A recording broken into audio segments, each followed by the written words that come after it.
Bhaskar astrology classes में आपका स्वागत है।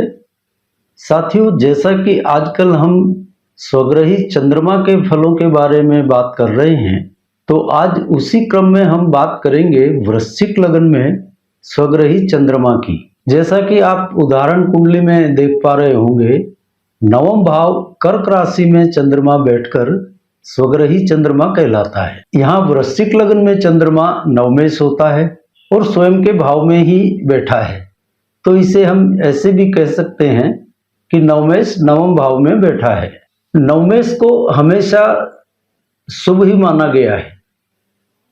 सभी ज्योतिष ग्रंथों में और ज्यादातर विद्वानों की राय में नवमेश हमेशा ही शुभ होता है, और कई लोग तो बिना कुछ ज्यादा देखे नवमेश का रत्न भी धारण करवा देते हैं। और अक्सर लोग यही समझते हैं कि बस अब तो नवमेश की दशा आ गई, छप्पर फाड़कर भाग्य का साथ मिलने लगेगा, यानी अब तो मजे ही मजे। लेकिन ऐसा होता नहीं है। अब एक वर्ग की तो अभी जो हमने आपको बताया ऐसी सोच है, और दूसरी तरफ एक ऐसा वर्ग भी है जो पाराशरी के मतानुसार यह मानता है कि वृश्चिक लग्न में चंद्रमा बाधक होता है, यानी बाधकेश कहा गया है, यानी यह नवमेश होते हुए भी अच्छे फल नहीं दे पाता है, ऐसा भी एक वर्ग मानता है। अब ये इस तरह की विरोधाभासी बातें क्यों होती हैं, जबकि नवमेश को तो सदा शुभ फल प्रदाता ही होना चाहिए, क्योंकि नवमेश तो सदा शुभ है, ऐसा कहा गया है। आइए पहले इस पर थोड़ा विचार कर लेते हैं। ज्योतिष में यदि हम फलित करते समय गलत सूत्रों का उपयोग करेंगे तो हमारा फलित सही नहीं बैठेगा।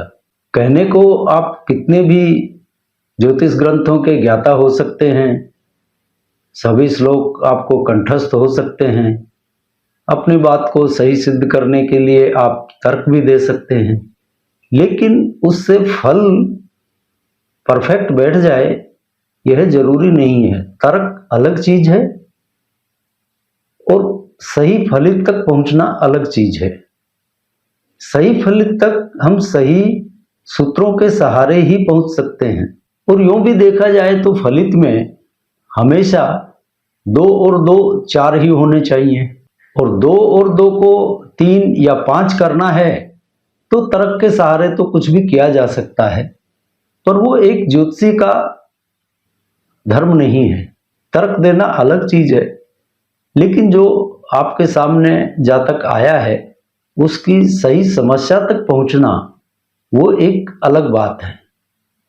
आने वाला आपसे तर्क की डिमांड नहीं करता, उसको तो अपनी समस्या और समस्या का समाधान चाहिए।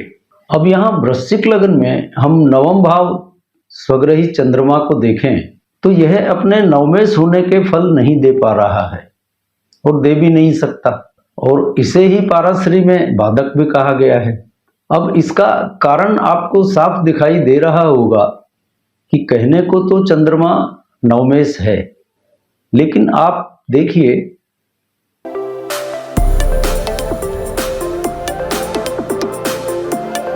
चंद्रमा की उच्च राशि वृष यहाँ सप्तम भाव में है, इस नाते सप्तम भाव एक्टिव हो रहा है, और अपने उच्च भाव सप्तम से तृतीय भाव की दूरी पर बैठकर तृतीय भाव को एक्टिव कर रहा है।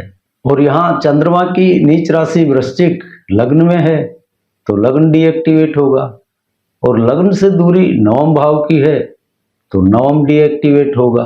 अब यहाँ कुल मिलाकर आप इक्वेशन देखेंगे तो वृश्चिक लग्न में स्वग्रही चंद्रमा सप्तम और तृतीय 2 भाव एक्टिव कर देगा, लग्न और नवम ये 2 भाव डीएक्टिवेट कर देगा। मुख्य रूप से नवमेश होने के बावजूद भी इसकी यही इक्वेशन बनेगी। नवमेश है और अपने भाव को ही डीएक्टिवेट कर रहा है, ये आपको थोड़ी सी अतिशयोक्ति लगेगी, लेकिन हकीकत यही है। तो जब अपने भाव को डीएक्टिवेट कर लिया तो नवम के फल तो देने से रहा। तो अब फिर सवाल उठता है कि जब नवम भाव डीएक्टिवेट है यानी भाग्य का साथ नहीं मिलेगा तो आखिर यह फल क्या देगा।